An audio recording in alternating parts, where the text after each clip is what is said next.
وعلى أهل بيته الطيبين الطاهرين المعصومين الذين أذهب الله عنهم الرجس وطهرهم تطهيرا.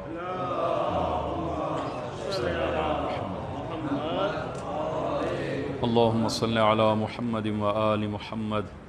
اللهم كل وليك الحجة ابن الحسن صلواتك عليه وعلى آبائه في هذه الساعة وفي كل ساعة وليا وحافظا وقائدا وناصرا ودليلا وعينا حتى تسكنه أرضك طوعا وتمتعه فيها طويلا بحق محمد وآله الطاهرين.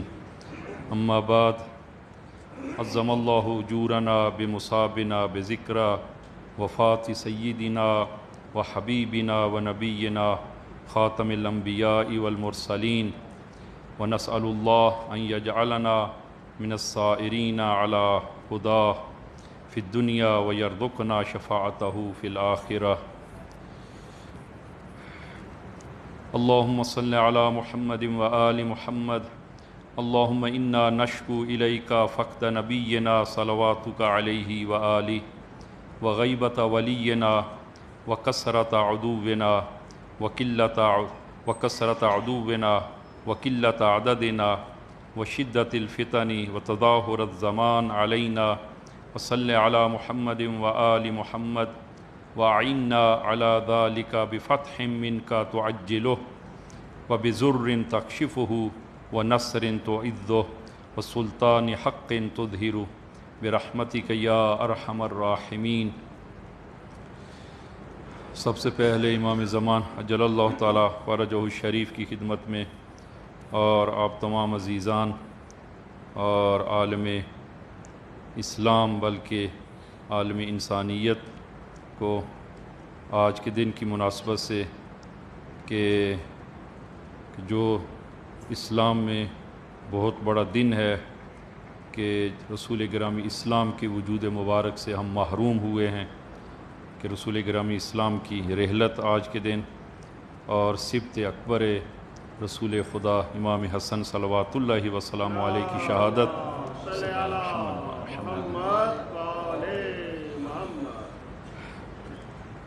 امام زمان کی خدمت میں تعزیت پیش کرتے ہیں اور خداوند عالم سے دعا گو ہیں کہ خداوند عالم ہم سب کو رسول گرامی اسلام اور حضرت امام حسن علیہ السلام کے عزاداران میں سے قرار دے اور رسول گرامی اسلام کی ان تعلیمات اور وہ اسلام واقعی ہم سب کو عنایت فرمائے.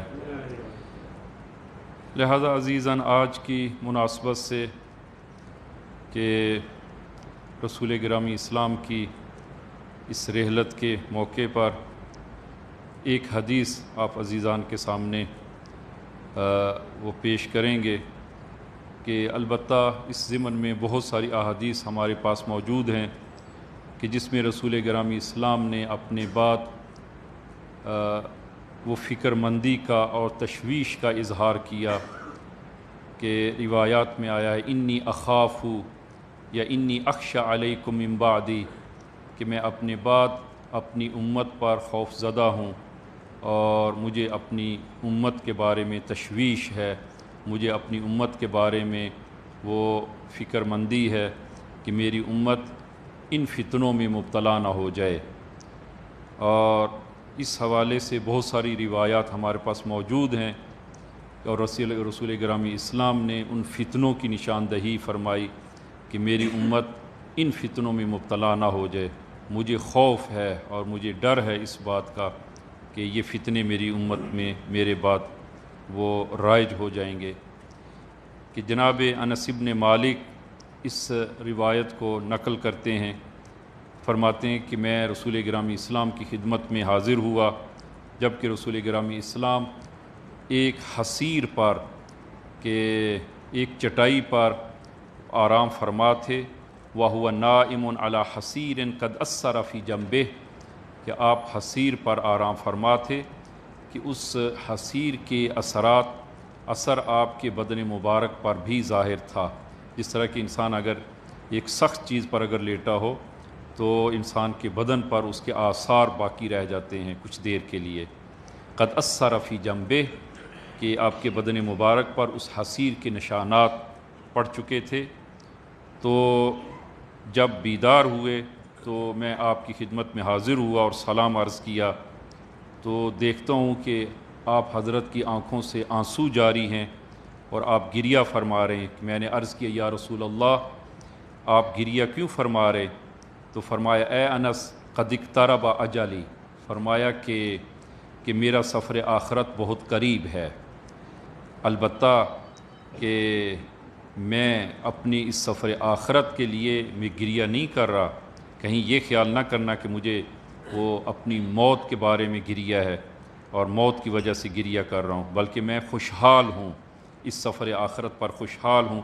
وَلَيْسَ شَيْءٌ أَحَبَّ إِلَيَّ مِنَ الْمَوْتِ، فرمایا کہ موت سے زیادہ پسندیدہ چیز میرے لیے کوئی اور نہیں ہے، اس لیے کہ اس موت کے ذریعے دو لقاء مجھے حاصل ہوں گے، ایک لقاء خدا حاصل ہوگا، اور وَقَدْ طَالَ شَوْقِي إِلَىٰ لِقَاءِ الْأَنْبِيَاءِ مِنْ قَبْلِ، اور دوسرا مجھے اپنے سے پہلے انبیاء کی ملاقات نصیب ہوگی، لہٰذا میرا یہ گریہ وہ موت کی وجہ سے نہیں ہے۔ تو جناب انس بن مالک عرض کرتے ہیں کہ یا رسول اللہ، تو پھر آپ کا یہ گریہ کس وجہ سے ہے؟ تو آپ نے فرمایا کہ میں اپنے بعد اپنی اس امت کے بارے میں خوف زدہ ہوں، مجھے اپنی امت کے بارے میں پریشانی ہے اور فکر مند ہوں کہ میری امت میں میرے جانے کے بعد کینہ ظاہر ہو جائے گا۔ البتہ کہ اس ضمن میں بہت ساری روایات ہیں کہ کینہ ظاہر ہو جائے گا، اور یہ اسی طرح آپ نے ملاحظہ کیا کہ رسول گرامی اسلام کی زندگی میں یہ کینہ ظاہر نہیں ہوا، رسول گرامی اسلام کی رحلت کے فوراً بعد امت میں یہ کینہ ظاہر ہو گیا، اور فرمایا کہ مجھے آئندہ آنے والے حالات سے وہ فکر ہے اپنی امت کے بارے میں۔ عزیزاً، یہ انسان کا کسی چیز کے بارے میں فکر مند ہونا یہ ایک طبیعی چیز ہے کہ اگر انسان اپنی اولاد کے بارے میں فکر مند ہوتا ہے کہ مثلاً جو ہے وہ فرض کریں کہ اولاد گھر سے باہر جاتی ہے، جوان بیٹا ہے اور گھر سے باہر کسی دوسرے شہر میں وہ تعلیم کے لیے جاتا ہے، تو باپ جو ہے وہ فکر مندی کا اظہار کرتا ہے کہ میرا بیٹا، مجھے اپنے بیٹے کے بارے میں فکر مندی ہے، پریشان ہوں۔ کیوں پریشان ہے؟ کہ متدین ہے، دیندار ہے، مجھے اس کی نماز کی خوف نہیں ہے کہ وہ بے نمازی ہو جائے، نہ، وہ نمازی ہے، تعلیم کا بھی خوف نہیں ہے کہ محنتی ہے، لیکن مجھے خوف ہے کہ یہ سادہ ہے، بالکل سادہ ہے، اور کہیں ایسا نہ ہو کہ برے دوست اس کی صحبت میں، یہ برے دوستوں کی صحبت میں وہ چلا جائے اور وہ اس کو گمراہ نہ کر دیں۔ انسان فکر مند ہوتا ہے جب علم ہوتا ہے اپنی اولاد کے بارے میں، چونکہ علم ہے لہذا فکر مندی کا اظہار کرتا ہے کہ مجھے فکر مندی ہے اس بارے میں، فلاں چیز کے بارے میں۔ آپ مثلا سفر کے لیے نکلتے ہیں اور گاڑی میں جب سفر کرتے ہیں تو کہتے ہیں کہ مجھے اپنی گاڑی کے بارے میں کہ اس کا انجن صحیح ہے اور باقی چیزیں صحیح ہیں، لیکن اس کے ٹائر کمزور ہیں، مجھے اس بارے میں فکر ہے، کہیں ایسا نہ ہو کہ راستے میں کچھ مشکل پیش آ جائے۔ انسان فکر مندی کا اظہار کرتا ہے۔ رسول گرامی اسلام بھی اپنے بعد اس امت کے بارے میں فکر مندی کا وہ اظہار فرماتے ہیں کہ مجھے اپنی وہ اس بارے میں فکر مندی ہے، فکر مند ہوں کہ بہت ساری روایات ہیں کہ ایک روایت میں فرمایا کہ اخاف علیکم استخفافا بالدین، مجھے خوف ہے کہ میرے بعد میری امت اور لوگ وہ دین کو سبق اور بے اہمیت قرار دیں گے، دین کو اہمیت نہیں دیں گے۔ اسی طرح فرمایا کہ مجھے فکر ہے اپنی امت کے بارے میں کہ میری یہ امت اور امت کے لوگ کہ وہ معرفت کے بعد ضلالت اور گمراہی میں مبتلا نہ ہو جائے۔ الضلال بعد المعرفہ، معرفت کے بعد ضلالت میں مبتلا نہ ہو جائے۔ کیوں؟ اس لیے کہ رسول گرامی اسلام وہ اس امت کی تربیت رسول گرامی اسلام کے عہدے ہے، اور یا ایک حدیث کے مطابق کہ رسول خدا پدر امت ہیں، امت کے باپ ہیں، اور وہ حدیث معروف حدیث فرمایا کہ انا و علی ابوا ہذہ الامہ، میں اور علی اس امت کے باپ ہیں۔ اور ایک باپ کو اپنی اولاد کے بارے میں وہ فکر مند ہوتا ہے کہ کہیں ایسا نہ ہو کہ میری یہ اولاد وہ گمراہی کا شکار ہو جائے۔ لہٰذا رسول گرامی اسلام نے تقریباً ہمارے پاس 20 سے زیادہ روایات ہیں کہ جس میں رسول گرامی اسلام نے اپنے بعد اسی خوف کا اظہار فرمایا، اور ان میں سے ایک روایت آپ عزیزان کی خدمت میں وہ آج وہ پیش کرنا ہے۔ لہذا اگر رسول گرامی اسلام فکر مندی کا اظہار کرتے ہیں تو ہمیں توجہ کرنا ہوگی، امت کو توجہ کرنا ہوگی کہ رسول گرامی اسلام نے اس کا پہلے سے وہ اظہار کیا ہے، اور رسول گرامی اسلام نے اس کے بارے میں وہ بیان کیا ہے۔ اس لیے کہ رسول گرامی اسلام قرآن کریم کی اس تعبیر کے مطابق سورہ نساء نمبر 41 فرمایا فَكَيْفَ إِذَا جِئْنَا مِن كُلِّ أُمَّةٍ بِشَهِيدٍ وَجِئْنَا بِكَ عَلَىٰ هَؤُلَاءِ شَهِيدًا، رسول گرامی اسلام تمام پر گواہ ہیں، اور اس امت کے اعمال پر اور اس امت پر گواہ ہوں گے قیامت کے دن۔ لہذا فکر مندی جو ہے وہ ایک طبیعی چیز ہے کہ رسول گرامی اسلام اپنے بعد فکر مند ہوں۔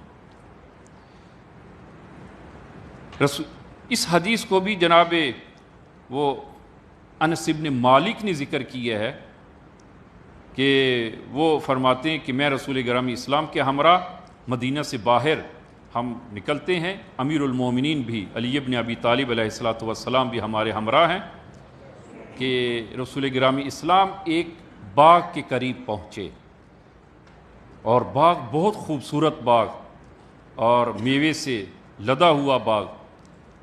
امیر المومنین نے اس باغ کو دیکھا اور عرض کی یا رسول اللہ ما احسن ہذہ الحدیقہ، یا رسول اللہ کتنا خوبصورت باغ ہے۔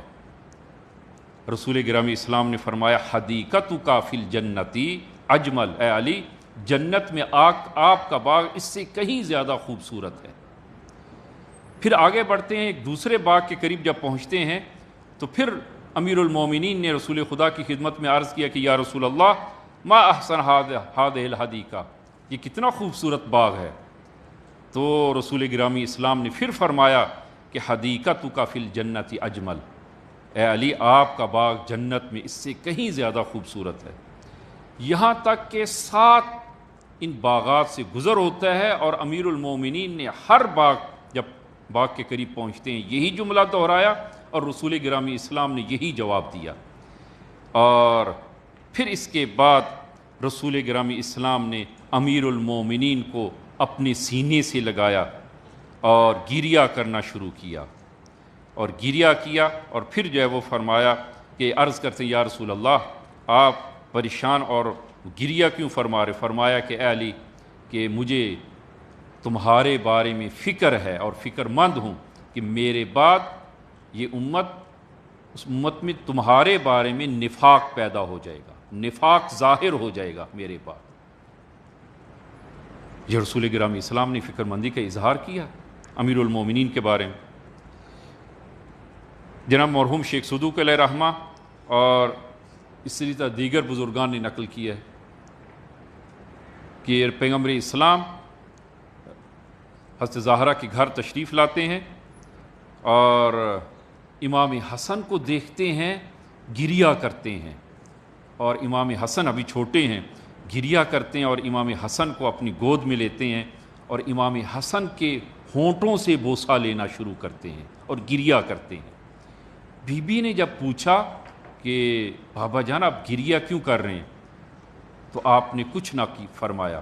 جب بی بی نے اصرار کیا تو پھر رسول گرامی اسلام نے فرمایا کہ اے میری بیٹی یہ میرا بیٹا حسن، اس کو زہر دی جائے گی اور زہر کے ذریعے شہید کیا جائے گا، اور اس کے جگر کے ٹکڑے اسی منہ کے ذریعے باہر آئیں گے۔ تشویش کا اظہار کیا پہلے سے۔ اسی طرح رسول گرامی اسلام ایک جنگ میں جناب حضرت عمار اور امیر المومنین علی بن ابی طالب علیہ الصلوۃ والسلام، ابھی جنگ شروع نہیں ہوئی، تو فوج سے ایک طرف نکل کر ایک درخت کے سائے میں جناب عمار اور امیر المومنین وہاں پر سو جاتے ہیں، دونوں نے سر اپنے ایک ساتھ کیے اور سو گئے۔ اتنے میں رسول گرامی اسلام وہاں پر پہنچتے ہیں اور جناب عمار کو فرماتے ہیں قم یا ابل یقظان۔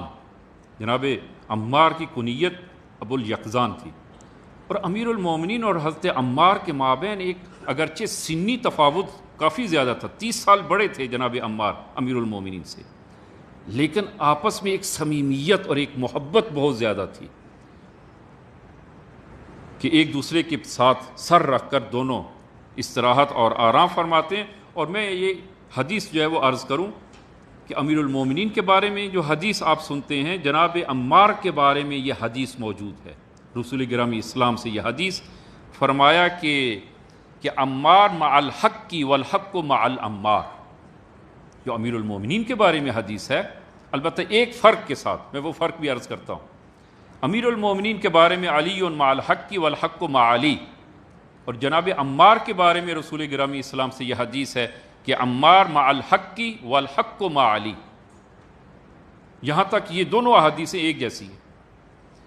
لیکن جناب عمار اور جناب امیر المومنین میں جو فرق ہے اس حدیث میں، وہ فرق یہ ہے کہ جناب عمار کے بارے میں فرمایا کہ عمار حق کے ساتھ ہیں اور حق عمار کے ساتھ ہے، اور پھر فرمایا کہ یدور عمار مع الحق کی حیث دار الحق، عمار وہیں پر جاتے ہیں جہاں پر حق ہوتا ہے، یعنی جناب عمار وہ حق کے گرد ہیں، جہاں پر حق ہوگا وہاں پر عمار ہوں گے، حق کے پیچھے ہیں جناب عمار۔ لیکن امیر المومنین کے بارے میں یہ تعبیر نہیں، امیر المومنین کے بارے میں فرمایا کہ علی مع الحق کی والحق مع علی، یدور الحق کی مع علی حیث ما دار علی، کہ حق ادھر ہی جاتا ہے جدھر علی جاتے ہیں۔ محمد والے محمد صلوات۔ یعنی جناب عمار حق محور ہیں اور جناب امیر المؤمنین حق علی محور ہے، حق علی کے گرد گھومتا ہے۔ یہ تو بنیادی فرق ہے، لیکن پہلے حدیث کا پہلا حصہ دونوں میں ایک جیسا ہے۔ رسول گرامی اسلام نے جناب عمار کو بیدار کی قم یا ابل یقظان، تو جناب عمار فوراً اٹھتے ہیں اور رسول گرامی اسلام کی خدمت میں سلام عرض کرتے ہیں اور کھڑے ہو جاتے ہیں، عذر خواہی کرتے ہیں کہ یا رسول اللہ کہ ہم سو رہے ہیں اور آپ یہاں پر تشریف فرما ہیں۔ امیر المومنین بھی بیدار ہوتے ہیں، اور امیر المومنین کا زمین پر سونے کی وجہ سے سر گرد آلود ہو جاتا ہے۔ رسول گرامی اسلام نے اپنے ہاتھوں سے اس گرد کو صاف کرنا شروع کیا، اور پھر اسی اثناء میں آپ نے گریہ کرنا شروع کیا۔ تو عرض کہ یا رسول اللہ کہ آپ گریہ کیوں فرما رہے ہیں؟ تو اس وقت فرمایا کہ یا علی، ایک دن یہی سر وہ ضربت سے شگافتہ ہوگا اور آپ کے سر سے آپ کی یہ داڑھی رنگین ہوگی۔ امیر المومنین رسول گرامی اسلام نے اپنی زندگی میں یہ تشویش اور یہ اپنی اس فکر مندی کا اظہار مختلف صورتوں میں کیا ہے، مختلف صورتوں میں۔ اور اس ضمن میں کہ انشاءاللہ اگر موقع ملا آئندہ وہ کچھ جلسات اس حوالے سے جو وہ عرض کریں گے اور بیان کریں گے، لیکن آج جو حدیث آپ عزیزان کی خدمت میں رسول گرامی اسلام نے جو اپنی خوف اور اپنی فکر مندی کا جو اظہار کیا کہ میں اپنی امت کے بارے میں فکر مند ہوں، اور وہ یہ حدیث کہ ان اخوف ما اتخوف علی امتی من بعدی، کہ مجھے اپنے بعد اپنی امت کے بارے میں 3 چیزوں کا خوف ہے، میرے بعد میری امت ان 3 چیزوں میں مبتلا ہو جائے گی۔ البتہ اس حدیث میں 3 چیزیں بیان کی ہیں۔ پہلی چیز المقاصب المحرمہ، حرام کی کمائی میں مبتلا ہو جائے گی یہ میری امت۔ دوسری فرمایا کہ والشہوۃ الخفیہ، اور تیسری چیز والربا. یہ تین چیزیں رسول گرامی اسلام نے فرمائی کہ مجھے اپنی امت کے بارے میں وہ خوف ہے کہ میری امت میرے بعد ان تین چیزوں میں مبتلا ہو جائے. کب مبتلا ہوگی یہ آپ نے ذکر نہیں کیا. میرے بعد تا قیامت یہ امت میں یہ چیزیں جو ہیں وہ یہ پیدا نہ ہو جائے. آپ ملاحظہ فرمائیں یہ تین چیزیں جو اس حدیث میں رسول گرامی اسلام نے فرمائی: المقاصب المحرمہ، حرام کی کمائی، لقمہ حرام، کسب حرام. دوسرا والشہوۃ الخفیہ، کہ پنہانی شہوت اور جو لوگ نادرست روابط وہ قائم کرتے ہیں خوب اس میں مبتلا ہو جائے گی. اور تیسرا ربا. تو کیا امت آج اس میں مبتلا نہیں ہوئی کہ یہ چیزیں امت میں پیدا نہیں ہوئی؟ اس امت اسلامی جو ہے ان چیزوں میں مبتلا ہوگی. اور رسول گرامی اسلام نے جس خوف کا اظہار کیا کہ میرے بعد یہ میری امت ان چیزوں میں مبتلا نہ ہو جائے، خوب کم و بیش امت میں یہ چیزیں جو ہیں وہ رائج ہو چکی ہیں. پہلی چیز المقاصب المحرمہ، حرام کی کمائی میں مبتلا ہو جائے. مقاصب محرمہ، لقمہ حرام، کسب حرام، حرام کی کمائی. عزیزاً حرام کی کمائی اس کے بہت زیادہ برے اثرات ہیں جو انسان کی زندگی میں وہ پیدا ہو جاتے ہیں اور انسان کی زندگی میں ظاہر ہوتے ہیں. ایک اثر اس لقمہ حرام کا پہلا اثر وہ یہ ہے کہ انسان کا خدا سے رابطہ ٹوٹ جاتا ہے. رابطہ ٹوٹ جاتا ہے. اگر انسان کی کمائی حرام ہو خدا کے ساتھ رابطہ باقی نہیں رہتا، اور انسان کو عبادت سے لذت وہ ختم ہو جاتی ہے. لذت عبادت جاتی رہتی ہے. ممکن ہے انسان نماز پڑھے، روزہ رکھے، لیکن وہ اس نماز سے اور وہ اس عبادت سے لذت محسوس نہیں کرتا. جس طرح کہ ایک انسان مریض ہو جاتا ہے، مریض انسان کا ذائقہ بدل جاتا ہے. اور ممکن ہے کہ ایک غذا، ایک کھانا جو بہت لذیذ ہے اور پسندیدہ کھانا ہے انسان کا، مریض انسان اس کھانے کی لذت کو محسوس نہ کرے. اور اسی طرح آپ ملاحظہ کرتے ہیں انسان جب مریض ہوتا ہے ذائقہ بدل جاتا ہے، انسان اس کھانے کی لذت کا احساس نہیں کرتا. حتیٰ کہ جو ہے وہ اگر کوئی کھانا شیرین ہے، میٹھا ہے، تو ممکن ہے کہ ذائقے کے بدلنے کی وجہ سے وہ کھانا اس کے ذائقے میں میٹھا نہ رہے. عزیزاً اسی طرح ہے حرام کی کمائی سے انسان ممکن ہے نماز پڑھے، روزہ رکھے، دیگر عبادات کو بجا لائے، لیکن وہ جو عبادت کی معنویت ہے، جو لذت ہے، اس لذت سے محروم ہو جاتا ہے. یہ پہلا اثر ہے حرام کی کمائی کا جو انسان میں ظاہر ہوتا ہے. دوسرا اثر لقمہ حرام سے کساوت قلبی آتی ہے. انسان کا دل سخت ہو جاتا ہے، قسی القلب ہو جاتا ہے حرام کی کمائی سے. اور جب انسان قسی القلب، سخت دل ہو جاتا ہے تو بڑی آسانی سے وہ گناہوں میں مبتلا ہو جاتا ہے، اور اس کے اندر وہ رأفت و محبت ختم ہو جاتی ہے انسان کے اندر. قسی القلب جب ہو جائے، انسان سخت دل ہو جاتا ہے، تو رأفت و محبت جو ہے وہ انسان کے دل سے جاتی رہتی ہے. یہ تیسرا اثر حرام کی کمائی کا کہ انسان میں حرام کی کمائی کا تیسرا اثر یہ ہے کہ گناہ انسان کے لیے ہلکا ہو جاتا ہے. گناہ کرنا اس کے لیے آسان ہو جاتا ہے. دوسرے الفاظ میں انسان کے اندر لقمہ حرام کی وجہ سے انسان کے اندر غیرت ختم ہو جاتی ہے. غیرت نہیں رہتی، حساسیت اس کے اندر ختم ہو جاتی ہے، زائل ہو جاتی ہے. اور جب انسان کے اندر غیرت ختم ہو جائے، انسان مختلف گناہوں کا آرام سے ارتکاب کرتا ہے، اس لیے کہ غیرت نہیں ہے، اس میں حساسیت نہیں ہے گناہ کے حوالے سے. لہذا گناہوں میں وہ معصیت اور گناہ میں جا گرتا ہے، اور احساس اس کو شرمندگی نہیں ہوتی، وہ گناہ کرنے میں شرمندگی نہیں ہے. اور اس کا یہ اثر ہے لقمہ حرام کے من جملہ آثار میں سے اس کا ایک اثر ہے.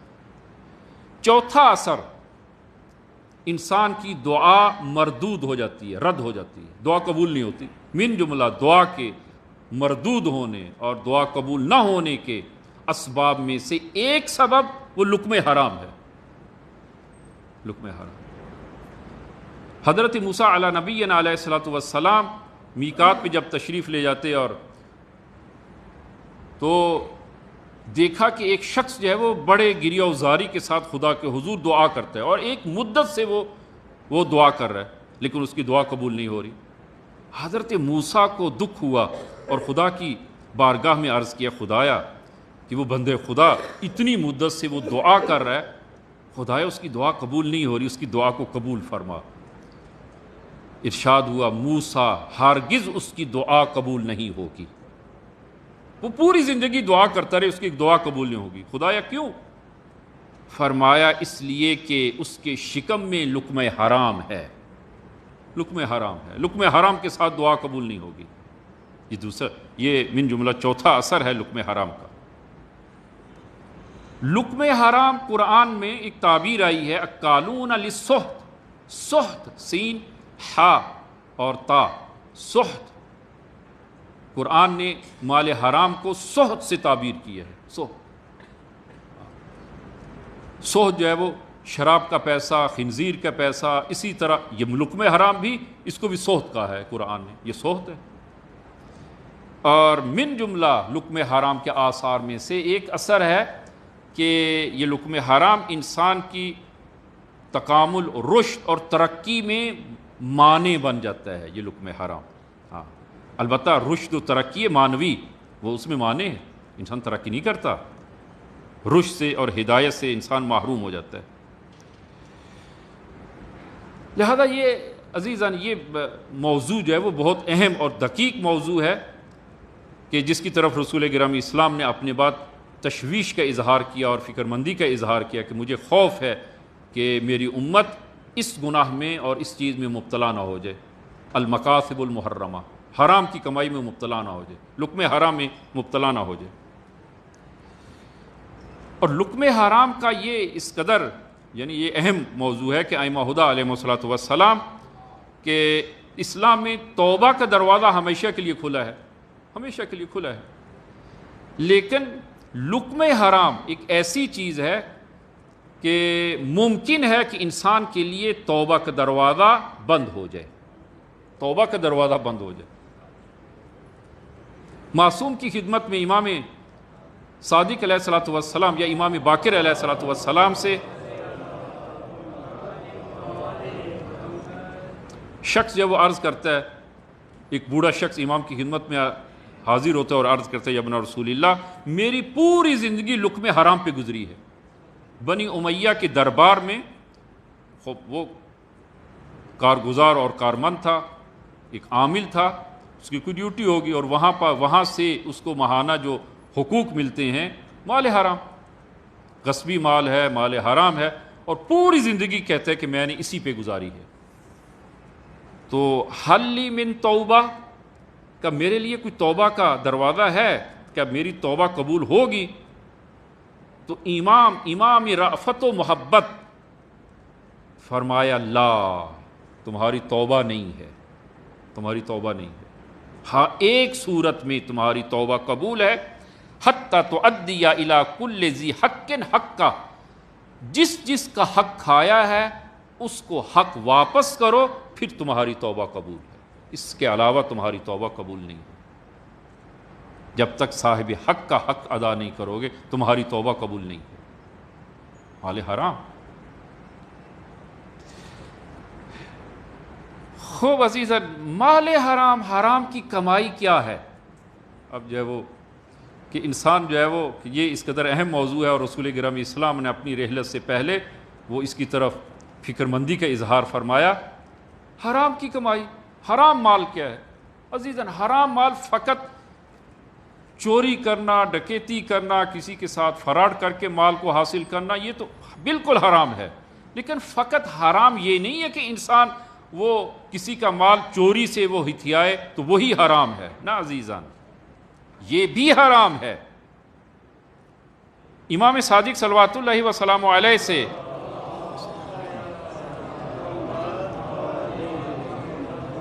اس حدیث میں آپ دقت فرمایا کہ چور فقط وہ نہیں ہے کہ جو گھر میں ڈکیتی کرے، کسی میں دکان میں ڈکیتی کرے اور وہاں سے مال نکالے اور ہتھیائے، وہی فقط چور ہے۔ فرمایا کہ السراق ثلاثۃ، چور تین قسم کے لوگ چور ہیں، 3 قسم کے لوگ، السراق ثلاثہ۔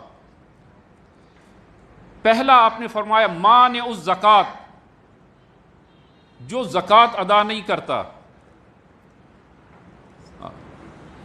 جو زکوٰۃ ادا نہیں، جس کے مال میں زکوٰۃ واجب ہے اور وہ زکوٰۃ ادا نہیں کرتا۔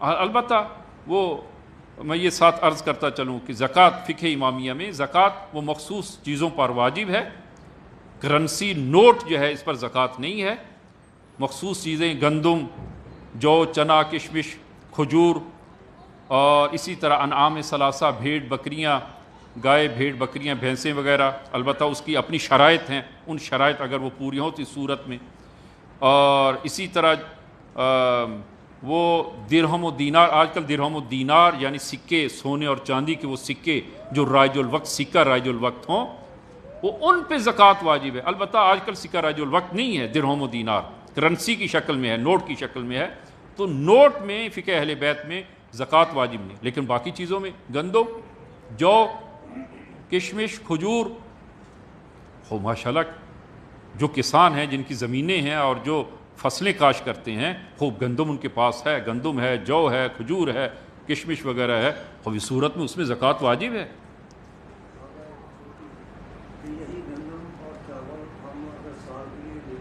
نہیں، اس میں نہیں ہے، جو خرید کر آپ گندم جو خریدتے ہیں گھر کے لیے اس میں زکوٰۃ نہیں ہے۔ ہاں، جو گندم آپ خود فصل کاشت کرتے ہیں، آپ اپنی زمین ہے کاشت کریں یا آپ نے ٹھیکے پہ زمین لی یا گندم کاشت کرتے ہیں، اس میں زکوٰۃ واجب ہے۔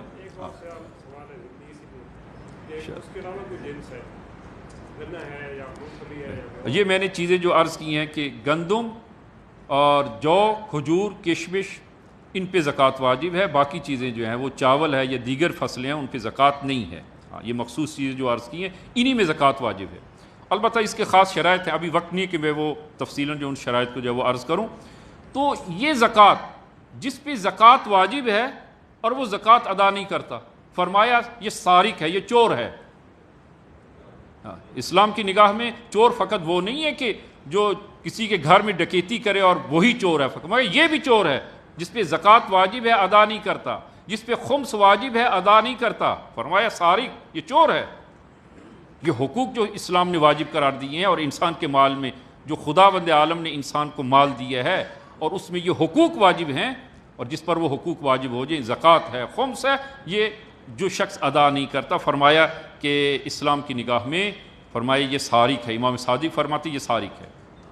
اب ملاحظہ فرمائیں سالب انصاری، یہ واقعہ کئی مرتبہ عرض کیا ہے۔ سالب انصاری کہ ایک معمولی انسان،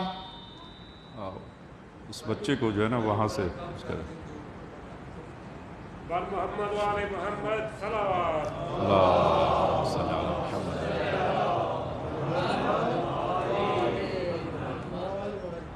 متوسط انسان رسول گرامی اسلام کی خدمت میں عرض کرتے یا رسول اللہ آپ دعا فرمائیں کہ خداوند عالم مجھے مالدار کر دے۔ فرمایا کہ اے سالبہ تم جس حالت میں ہو یہی اچھی حالت ہے تمہارے لیے، یہی بہتر ہے۔ اصرار کرتا ہے۔ اسلام عزیزاً مالداری وہ ناپسندیدہ چیز نہیں ہے کہ جو مالدار ہے اسلام کی نگاہ میں وہ ناپسند انسان ہے، نہ، مالداری ناپسندیدہ چیز نہیں ہے، لیکن انسان مالدار ہو لیکن ظرفیت بھی رکھتا ہو، بے ظرفیتی وہ ناپسندیدہ ہے۔ اور اسلام آپ ملاحظہ فرمائیں کہ دین میں جناب سلیمان نبی خوب مالدار تھے، لیکن کیا فرماتے تھے کہ ھذا من فضل ربی، یہ خدا کا فضل ہے، یہ خدا کی عطا ہے۔ اور قارون کے پاس بھی مال ہے لیکن ظرفیت نہیں رکھتا تھا، تو یہی مال لے کر اس کو زمین بوس اس نے کر دیا، زمین میں دھنس گیا یہی مال لے کر، ظرفیت نہیں رکھتا۔ جناب حضرت ختیجہ مالدار تھی لیکن ظرفیت بھی رکھتی تھی، پورا مال اسلام اور دین کی راہ میں خرچ کر دیا۔ لہذا مالداری اسلام میں ناپسندیدہ نہیں ہے، لیکن مالدار جب ہے تو ظرفیت بھی ہونی چاہیے، ظرفیت ہونی چاہیے۔ تو اکثر جو ہے وہ یہی ہوتا ہے، مالدار جب انسان ہو جائے ظرفیت ختم ہو جاتی ہے، ظرفیت نہیں ہوتی۔ ان الانسان لیطغی ان رآہ استغنی، انسان تھوڑا سا مالدار ہوتا ہے اپنے پروردگار کے خلاف طغیان کرنا شروع کر دیتا ہے، باغی ہو جاتا ہے اپنے پروردگار کے خلاف، باغی، انا ربکم الاعلی کا نعرہ بلند کر دیتا ہے۔ تو رسول گرامی اسلام نے فرمایا کہ اے ثعلبہ تمہاری جو حالت ہے یہی بہتر ہے۔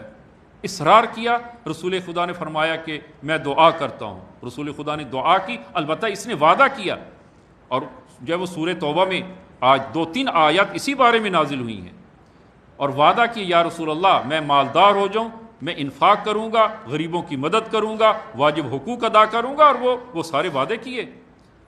لیکن جب خداوند عالم نے اسے مالدار کیا، اس کے ایک چچا کا بیٹا فوت ہو جاتا ہے اور اس کا وارث یہی ہوتا ہے، اور وہ سارا مال اس کو مل جاتا ہے۔ اس نے اس مال سے مال مویشی خریدے۔ مدینہ میں مال مویشی اتنے زیادہ ہو گئے کہ مدینہ میں اس کی رکھنے کی جگہ تنگ پڑ گئی، اور اس نے مدینہ سے باہر ایک آج کی اصطلاح میں ایک بڑا ویلا جو ہے اس نے وہ خریدا، اور وہاں پر مال مویشی کو منتقل کیا۔ اب مسجد میں رسول خدا کے پیچھے نماز جماعت ختم ہو گئی، پہلے ہفتے میں 1 دفعہ، پھر مہینے میں 1 دفعہ، اور پھر یہ حال ہوا کہ رسول خدا کا فقط احوال پرسی، جب قافلے وہاں سے گزرتے رسول خدا کی احوال پرسی کرتا، رسول خدا کیسے ہیں، کیا حال ہے رسول خدا کا۔ اتنے میں آیا زکوٰۃ نازل ہوئی۔ رسول خدا نے مامورین کو بھیجا کہ جو ثعلبہ سے زکوٰۃ لے کر آؤ، اس لیے کہ اس پر زکوٰۃ واجب ہے۔ مامورین آتے ہیں، زکوٰۃ کا مطالبہ کرتے ہیں، کہتے ہیں زکوٰۃ کیا ہے، ہم یہودی تھوڑے ہیں کہ جو ہم جزیہ دیں۔ کہا کہ نہ، جزیہ الگ چیز ہے، زکوٰۃ الگ ہے۔ ہاں، یا مثلا جو ہے وہ آج کل حکومت جو ٹیکس جو ہے وہ کاٹ لیتی ہے، ہر چیز میں جو ہے وہ ٹیکس لگا دی ہیں، تو یہ جو ٹیکس یہ خمس نہیں ہے، یہ زکوٰۃ نہیں ہے۔ آپ یہ نہیں کہہ سکتے کہ جناب کہ ہم ٹیکس ادا کرتے ہیں لہذا ہم خمس ادا نہیں کرتے، زکوٰۃ ادا نہیں کرتے۔ زکوٰۃ الگ چیز ہے، ٹیکس جو ہے وہ الگ چیزیں ہیں، دونوں ایک نہیں ہیں۔ کہا کہ ہم یہودی ہیں جو جزیہ دیں؟ کہا کہ یہ قرآن کا اور خدا کا حکم ہے جو مسلمانوں پر ان شرائط میں زکوٰۃ واجب ہو جاتی ہے، اور تمہارے مال میں یہ شرائط موجود ہیں، زکوٰۃ ادا کرو۔ اس نے زکوٰۃ کا انکار کر دیا کہ میں زکوٰۃ، اگر خدا کا حکم بھی ہے میں زکوٰۃ نہیں دیتا۔ مرتد ہو جاتا ہے، مرتد، ظرفیت نہیں رکھتا، اس کے پاس ظرفیت نہیں ہے۔ یہ پہلی چیز جس کو رسول خدا نے فرمایا کہ جو مال حرام۔ دوسری چیز کہ جو مال حرام میں ہے اور سارق، ہاں بات ہماری جو ہے وہ سراق، 3 قسم کے جو ہے وہ چور ہیں۔ السراق و ثلاثہ مانع الزکوٰۃ، جو زکوٰۃ اور خمس بھی اسی حکم میں آتی ہے، جس پر خمس واجب ہے، زکوٰۃ واجب ہے، ادا نہیں کرتا، فرمایا کہ یہ سارق ہے۔ دوسرا وہ مستحل و محور النساء،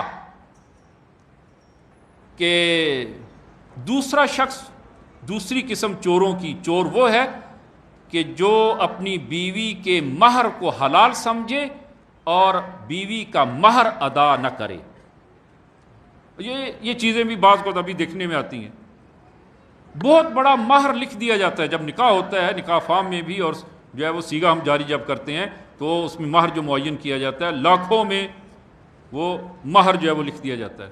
خوب اگر کسی کی نیت یہی ہے کہ ہم مہر کو زیادہ لکھ دیتے ہیں تاکہ بیٹی والے خوش ہو جائیں، ادا کس نے کرنا ہے؟ ہم نے ادا کہاں کرنا ہے؟ فرمائے یہ سارق ہے، سارق ہے، یہ چور ہے۔ مہر مرد کی گردن پر واجب ہے اور قرض ہے، اس کو ادا کرے۔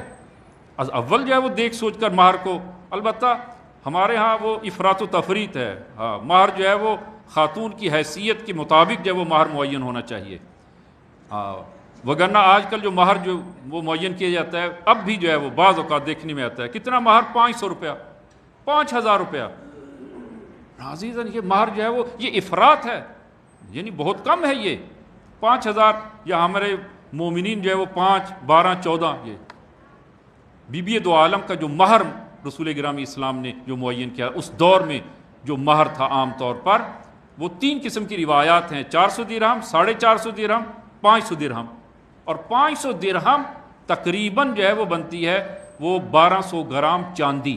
درہم چونکہ چاندی کے ہوتے ہیں، 1200 گرام چاندی ہے، اور 1200 گرام چاندی آج کے ریٹ کے مطابق 2 لاکھ سے زیادہ ہے، تقریباً 2 لاکھ یا اس سے کم و بیش ہے۔ یہ حق مار عام رائج تھا، وہ 5000 حق مار جو ہے وہ، البتہ میں وہ یہ نہیں کہتا ہوں کہ حتماً جو ہے وہ اتنا ہی ہونا چاہیے، لیکن افراط و تفریط نہیں ہونی چاہیے۔ اور اگر کسی کی نیت ہے کہ مہر کو ادا نہیں کرنا، لکھ دیا جائے، اور کون سا ہم نے ادا کرنا ہے، فرمایا یہ سارق ہے، یہ سارق، یہ چور ہے۔ مہر مرد شوہر کی گردن پر ہے، اور اگر شوہر فوت ہو جائے اور اس نے مہر ادا نہ کیا ہو اور اپنے بعد وہ مال جو چھوڑ جاتا ہے، تو اس مال میں سب سے پہلے خاتون کے مہر کو ادا کیا جائے اور پھر باقی مال کو وہ اولاد میں ارث کے طور پر تقسیم کیا جائے۔ یہ قرض ہے شوہر کی گردن پر، لہذا اپنی زندگی میں جنہوں نے بڑے مہر رکھے ہیں، یا تو وہ رضایت اس سے لے لیجئے زوجہ سے کہ وہ معاف کر دے، یا پھر وہ ادا کیا جائے، ان شوہر کی گردن پر ہے۔ ہاں، البتہ خواتین جو ہیں وہ مہر کو اگر معاف کر دیں وہ الگ مسئلہ ہے، اور اس کی فضیلت بھی ہے کہ رسول گرامی اسلام صلی اللہ علیہ وآلہ وسلم سے یہ حدیث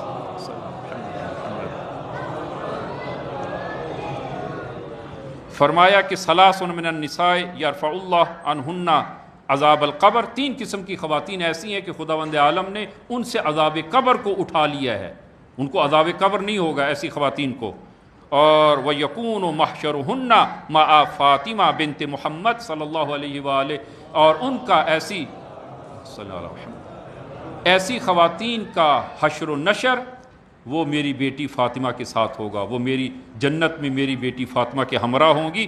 پہلی خاتون امرأۃ صبرت علی غیرت زوجہا، کہ وہ خاتون جو اپنے شوہر کی غیرت پر صبر کرے،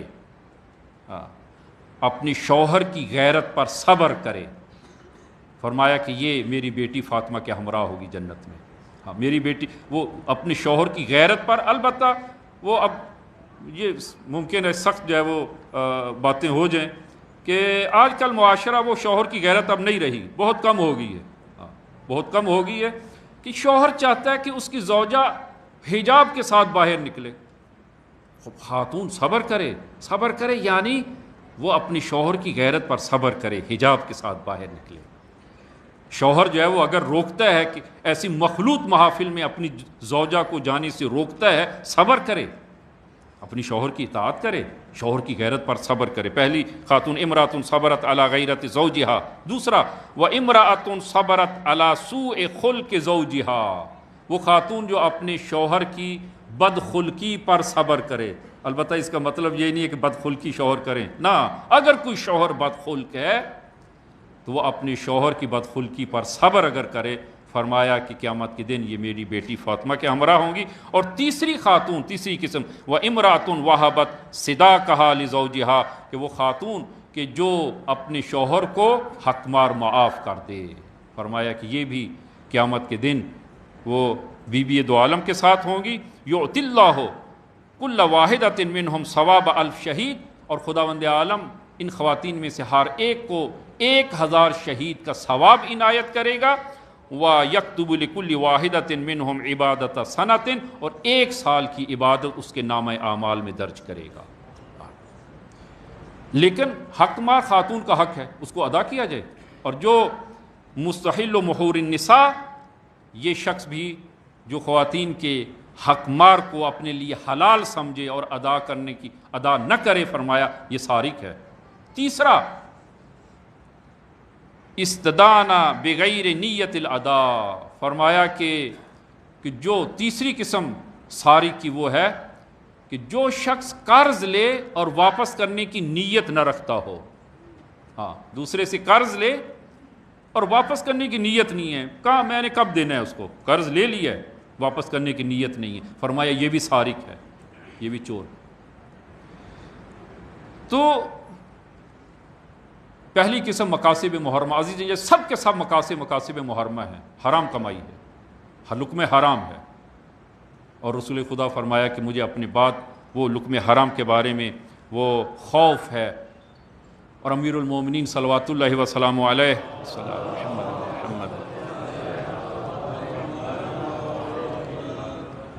آپ کا ایک مخصوص تازیانہ ہوتا تھا کہ جب آپ ظاہری خلافت پر فائز ہوئے تو وہ تازیانہ ہاتھ میں لیتے اور بازار کوفہ میں آتے اور آ کر بلند آواز سے وہ تجار کو، تاجروں کو وہ پکارتے،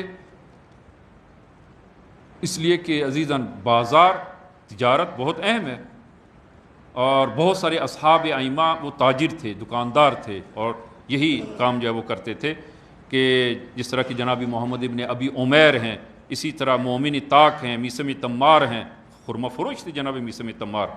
التاجر الصدوق، معصوم سے روایت ہے کہ یحشر یوم القیامت مع الشہداء، جو سچا تاجر ہے قیامت کے دن وہ شہداء کے ساتھ اٹھایا جائے گا۔ تجارت جو ہے وہ نہایت اہم ہے۔ التجارت تزید فی العقل، تجارت انسان کی عقل کو بڑھاتی ہے۔ تو امیر المومنین وہ تازیانہ ہاتھ میں لیتے اور بازار میں آتے اور بلند آواز سے فرماتے یا معشر التجار قدموا الاستخارہ، کہ فرمایا کہ اے تجار، اے تاجرو، سب سے پہلے وہ استخارہ کرو، طلب خیر کرو۔ عزیزاً یہ ایک نکتہ بھی میں ساتھ عرض کرتا چلوں کہ آج کل جو استخارہ رائج ہے وہ قرآن سے یا تسبیح سے، یہ پہلے یہ استخارہ اس قسم کا رائج نہیں تھا، بہت کم تھا۔ البتہ لوگ معصومین کے پاس آتے تھے، استخارہ جو ہے وہ ہوتا تھا، بہت کم ہوتا تھا۔ یہ جو روایات میں استخارے کا ذکر ہوا ہے، اس سے استخارہ وہ قرآن اور تسبیح والا استخارہ مراد نہیں ہے جو امیر المومنین نے فرمایا کہ استخارہ جو ہے وہ ہمارے ہاں آج کل جو رائج ہو چکا ہے کہ استخارہ، ہر بات پہ استخارہ، جو کام بھی کرنا چاہ رہے ہیں پہلے استخارہ کریں۔ عزیزاً استخارے کے یہ مورد نہیں ہے، پہلے آپ غور و فکر کریں، جو آپ کام کرنا چاہتے ہیں اس کے فوائد اور نقصانات کو پہلے آپ دیکھیں، جو اہل لوگ ہیں ان سے آپ مشورہ لیں، اور پھر آپ وہ غور و فکر کرنے کے بعد پھر آپ ایک نتیجے تک پہنچتے ہیں، تو اس نتیجے اس پر خدا پر وہ توکل کریں اور اس کام کو جو ہے وہ انجام دیں۔ عقل کو آپ معطل نہ کریں، عقل سے جو ہے وہ بالکل تعطیل کریں عقل کی، اور استخارہ جو ہے وہ کی اور کام شروع کر دیا۔ استخارہ تحقیق کی جگہ نہیں لیتا، پہلے تحقیق کریں، تحقیق کرنے کے بعد اگر آپ کسی نتیجے تک نہیں پہنچ سکتے پھر جا کر آپ استخارہ کریں، وگرنہ استخارے کا مورد، اکثر جو استخارے ہوتے ہیں یہ بے مورد ہیں، ان کا مورد ہی نہیں ہوتا۔ لہذا قرآن میں جہاں پر بھی آپ نکالیں گے کوئی نہ کوئی صفحہ تو نکلے گا، کچھ نہ کچھ تو نکلے گا، اور پھر جو ہے وہ بعد میں کہتے ہیں ہم نے استخارہ کیا اور جو ہے وہ استخارے کی صورت میں یہ وہ برعکس اس کا نتیجہ نکلا ہے، ہم نے کام شروع کیا ہمیں نقصان ہو گیا۔ پہلے آپ تحقیق تو کریں، تحقیق کرنے کے بعد اگر آپ کسی نتیجے تک نہیں پہنچتے، شادی کرنا چاہتے ہیں پہلے تحقیق تو کریں۔ تحقیق کسی صورت میں بھی استخارہ تحقیق کی جگہ نہیں لیتا، اور یہ امیر المومنین کی یہ حدیث جو طولانی حدیث ہے، اس میں بھی امیر المومنین نے فرمایا قدموا الاستخارہ، یعنی یہ نہیں فرمایا کہ آپ دکان کھولنے سے پہلے استخارہ کریں کہ دکان آج کھولوں یا نہ کھولوں، فلاں کو جو ہے یہ چیز میں بیچوں یا نہ بیچوں، نا عزیزاں، یہ استخارے سے یہ مراد نہیں ہے قطعاً۔ استخارہ یعنی خدا سے طلب خیر کریں، دعا کریں، خدا سے طلب خیر کریں، یہ استخارے سے مراد جو ہے یہ، اور اس کا طریقہ بھی روایات میں وارد ہوا ہے کہ استخیر اللہ خیرتن فی عافیہ، کہ وہ 100 مرتبہ آپ اس ذکر کو پڑھیں کہ خدایا میں تجھ سے خیر طلب کرتا ہوں کہ اس کام میں مجھے عافیت عنایت فرما، اس میں مجھے خیر عنایت فرما، اور اس کام کی ابتدا میں بھی خیر، اور یہ کام خیر سے انجام پائے اور اختتام تک پہنچے۔ استخیر اللہ خیرتن فی عافیہ، یہ آپ نے فرمایا کہ یا معاشر التجار قدموا الاستخارہ، پہلے سب سے پہلے جب کام کرنا شروع کرتے ہو خدا سے طلب خیر کرو، اور پھر فرمایا وَتَبَرَّكُوا بِالسَّهُولَةِ، اور آسانی کے ساتھ اپنے گاہک کے ساتھ، جو گاہک آتے ہیں ان کے ساتھ آسانی سے پیش آئیں، سہلوا وَتَبَرَّكُوا بِالسَّهُولَةِ، سہولت کے ساتھ اپنے مال کو بابرکت کریں۔ تبرکوا بالسہولہ کہ چند ایک موارد آپ ملاحظہ کریں کہ سہولت، کہ رسول گرامی اسلام جو فرماتے ہیں کہ بعثت بالشریعۃ السمحۃ السہلہ، کہ مجھے آسان دین دے کر وہ مبعوث کیا ہے، میں آسان دین لے کر آیا ہوں۔ اسی طرح جو ہے وہ تجارت میں لین دین میں فرمایا کہ وہ ایک دوسرے کے ساتھ سختی نہ کریں، ایک دوسرے کے ساتھ آسانی اور سہولت کے ساتھ جو ہے وہ پیش آئیں۔ اور کچھ چیزوں میں اسلام نے سہولت کا حکم دیا ہے، سخت گیری نہ کی جائے۔ کچھ چیزیں جو ہیں وہ، ایک تو خرید و فروخت میں سہولت سے کام لے، آسانی کے ساتھ قیمت کے وہ بڑھاؤ چڑھاؤ میں وہ آسانی کریں.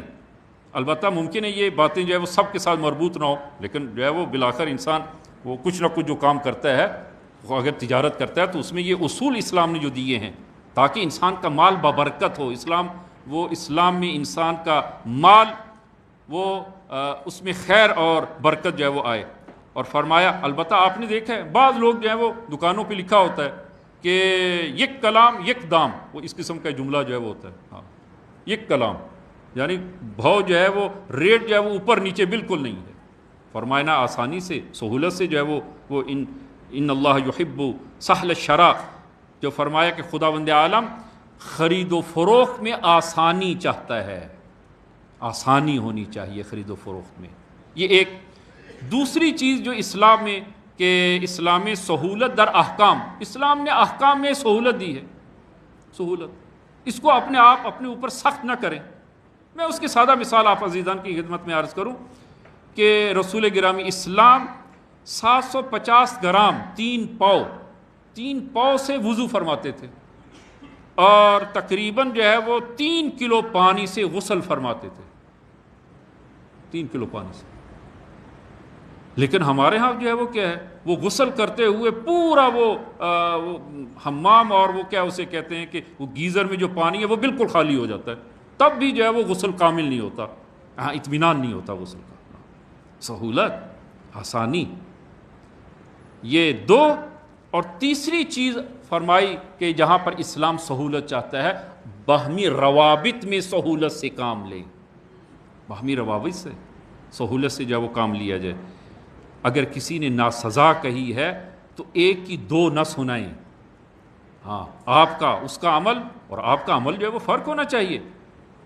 اگر جو ہے وہ کسی نے ناسزا کہی ہے، سلام کر کے گزر جائیں.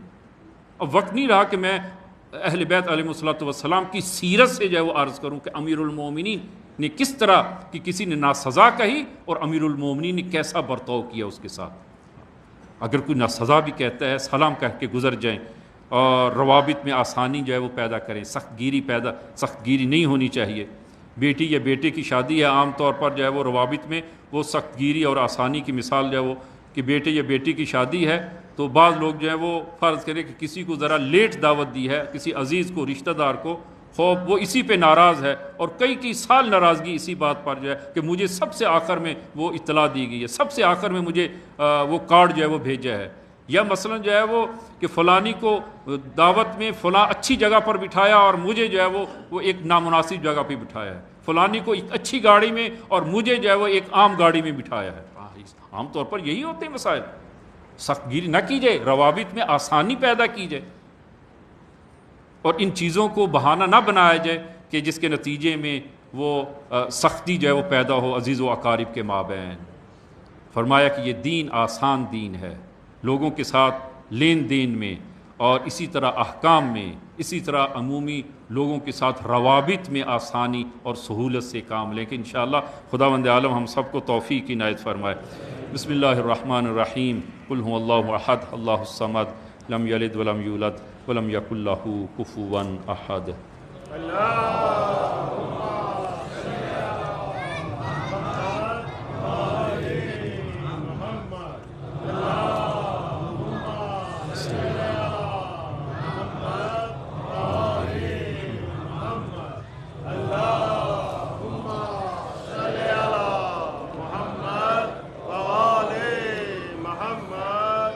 بسم اللہ الرحمن الرحیم. الحمد للہ رب العالمین والصلاة والسلام علی محمد وآلہ الطیبین الطاہرین المعصومین. اللہم صل علی محمد المصطفیٰ، اللہم صل علی علی المرتضیٰ، اللہم صل علی فاطمۃ الزہراء، اللہم صل علی الحسن المجتبیٰ، اللہم صل علی الحسین الشہید بکربلا، اللہم صل علی علی ابن الحسین، اللہم صل علی محمد ابن علی، اللہم صل علی جعفر ابن محمد، اللہم صل علی موسیٰ ابن جعفر، اللہم صل علی علی ابن موسیٰ الرضا، اللہم صل علی محمد ابن علی، اللہم صل علی علی ابن محمد، اللہم صل علی الحسن العسکری، اللہم صل علی القائم المہدی، اللہم صلی علی محمد و آل محمد وعجل فرجہم وسہل مخرجہم اوصیکم و نفسی بتقوی اللہ۔ عزیزان میں خطبہ دوم میں بھی اپنے آپ کو اور آپ عزیزان کو تقوی الہی کی وصیت کرتا ہوں کہ انشاءاللہ خداوند عالم یہ تقوی ہم سب کو عنایت فرمائے۔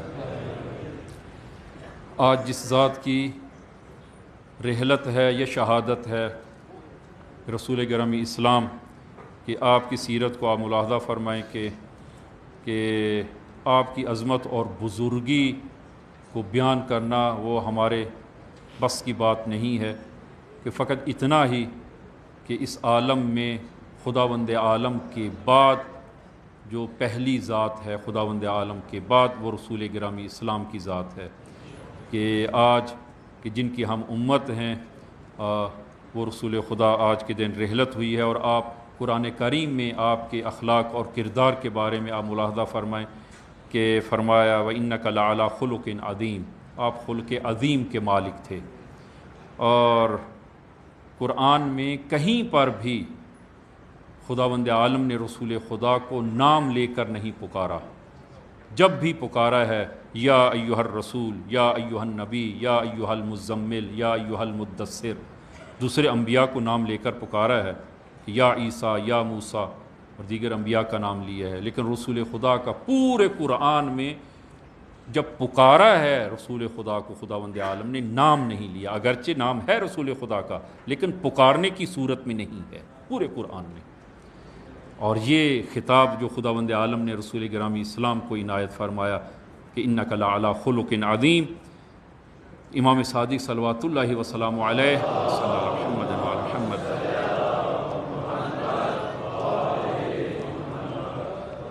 کہ آپ خلق عظیم کے مالک ہیں، تو یہ امتیاز خداوند عالم نے رسول خدا کو ایسے ہی عطا نہیں کیا، بلکہ رسول خدا کو حکم دیا خداوند عالم نے کہ آپ اے میرے حبیب یہ تین کام کریں، کہ سورہ اعراف آیہ نمبر 199 میں فرمایا کہ خذ العفو وأمر بالعرف وأعرض عن الجاہلین، اے میرے حبیب یہ تین کام کریں، اور یہ تین کام بہت سخت کام تھے جو رسول خدا کے لیے، کہ اور حدیث میں موجود ہے کہ جب یہ حکم آیا تو رسول خدا نے جناب جبرائیل سے کہا کہ اے میرے بھائی جبرائیل کہ یہ تین حکم بہت سخت ہیں، کہ رسول خدا کہ خذ العفو، کہ جن لوگوں نے وہ آپ کو ستایا ہے اور آپ کے حق میں ظلم کیا ہے، اور اگر وہ توبہ کرتے ہیں فرمایا ان کو معاف کریں، یہ بہت سخت ہے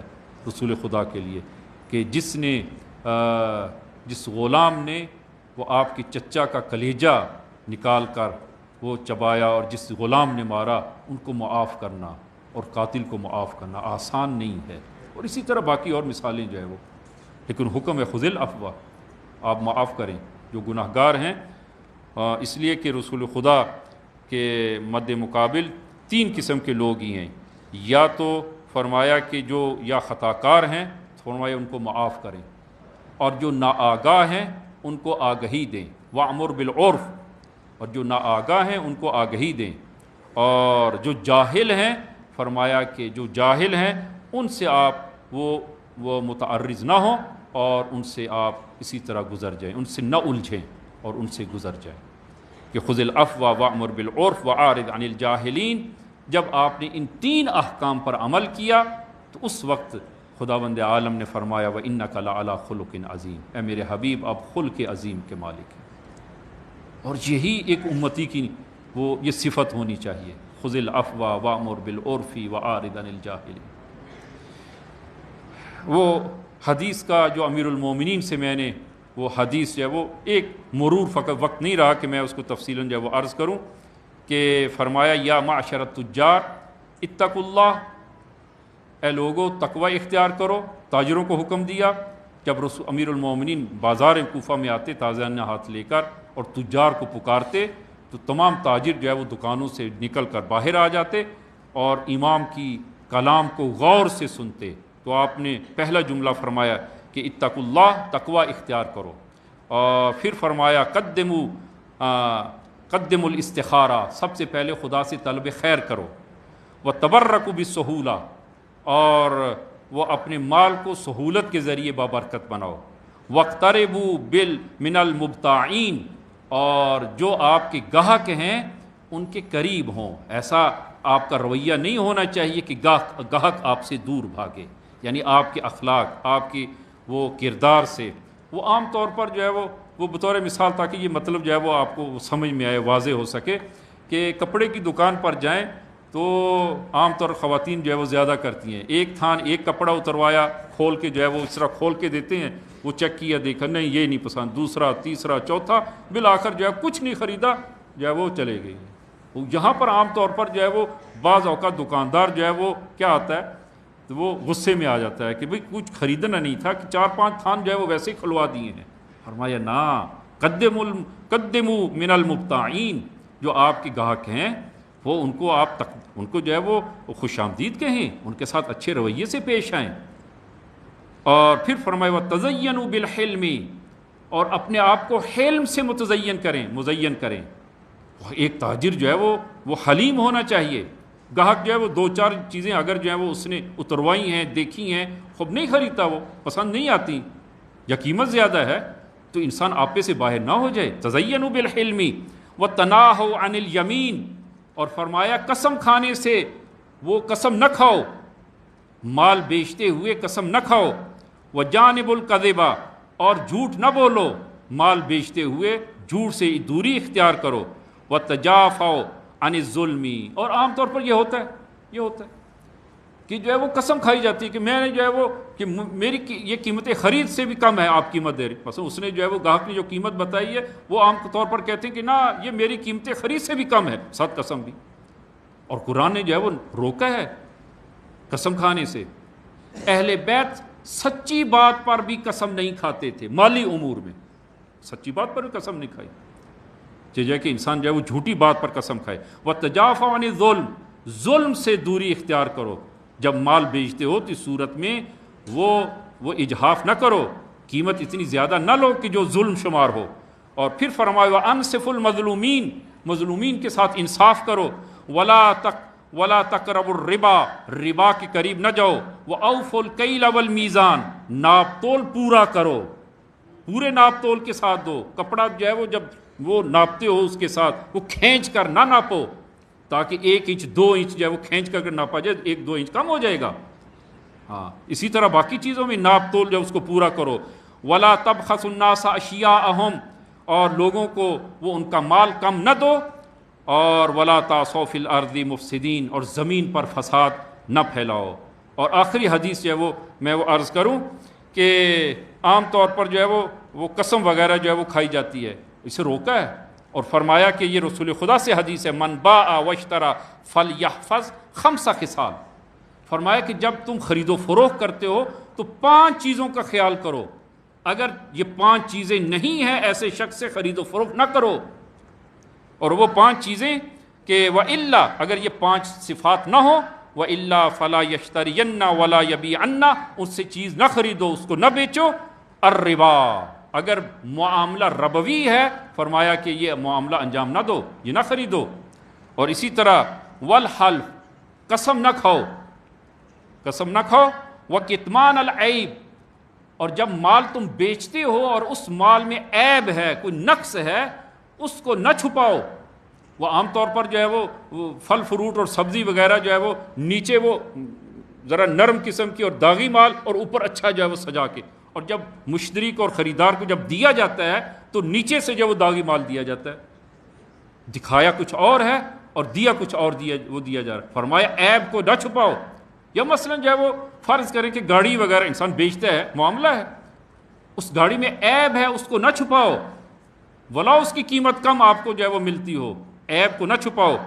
والحمد اذا باع، عجیب جملے جو ہیں وہ، اور یہ چیزیں ہمارے معاشرے میں رائج ہیں، جس کی رسول گرامی اسلام نے وہ خوف کا اظہار فرمایا اپنی رحلت سے پہلے.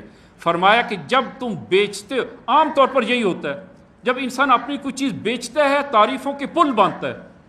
ہاں یہ چیز جو ہے وہ یہ اتنی جو ہے وہ یہ صفات ہیں. فرمایا کہ نہ کرو. والحمد اذا باع، کہ جب بیچا جائے مال کو اس وقت تعریف نہ کرو. والذم اذا اشترى، اور جب کوئی انسان مال خریدتا ہے اس کی مذمت کرتا ہے، یہ گاڑی یہ مال اس میں تو یہ ہے، یہ نقائص ہے. ہاں فرمایا کہ نہ، اگر کوئی عیب ہے اس عیب کو نہ چھپاؤ. جب تم اپنا مال بیچ رہے ہو تو اس وقت جو ہے وہ اس کی تعریفیں نہ کرو، وہ ایسی تعریفیں، ایسی صفات جو اس مال میں نہیں ہے وہی تعریفیں کرنا شروع کی جائے اور اس کے مطابق جو انسان بیچ دے. یہ مال حرام ہو جائے گا. اور جب انسان خریدتا ہے تو اس میں جو نقص نہیں ہے، جو عیب نہیں ہے، وہ عیب بھی اس میں جو ہے وہ نکالتا ہے. فرمایا کہ یہ نہ کرو، مال حرام ہو جائے گا. عزیزاً یہ آج ایک جملہ جو وہ ہم نے فقط جو وہ عرض کیا المقاصب المحرمہ، جس کی رسول خدا نے تشویش کی ہے، کہ انشاءاللہ خداوند عالم ہم سب کو توفیق عنایت فرمائے کہ رسول خدا کہ وہ دین اور وہ اسلام جو رسول خدا اس 23 سالہ زندگی میں وہ جس زحمت اور مشکل کے ساتھ وہ ہم تک یہ دین اور یہ معارف ہم تک جو وہ پہنچائے ہیں، کہ ہمیں صحیح معنوں میں ان معارف الہیہ اور معارف محمدی خداوند عالم ہم سب کو عنایت فرمائے. خدا امام زمان کے ظہور میں تعجیل فرما، ہم سب کو ان کے یار و انصار میں محشور فرما. خدایا ہمیں صحیح معنوں میں دین و اسلام کا پابند فرما. خدایا بحق زہرا، بحق امیر المومنین کہ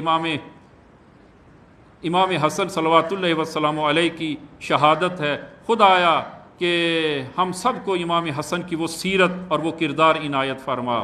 خدایا دشمنان اہل بیت اگر قابل ہدایت نہیں ہے نیست و نابود فرما. خدایا ہم سب کو، ہماری اولاد اور نسلوں کو ہم وہ مخلص ترین شیعیان امیر المومنین میں سے قرار دے. خدایا ہم سب کا خاتمہ بخیر فرما. بسم اللہ الرحمن الرحیم. انا اعطیناک الکوثر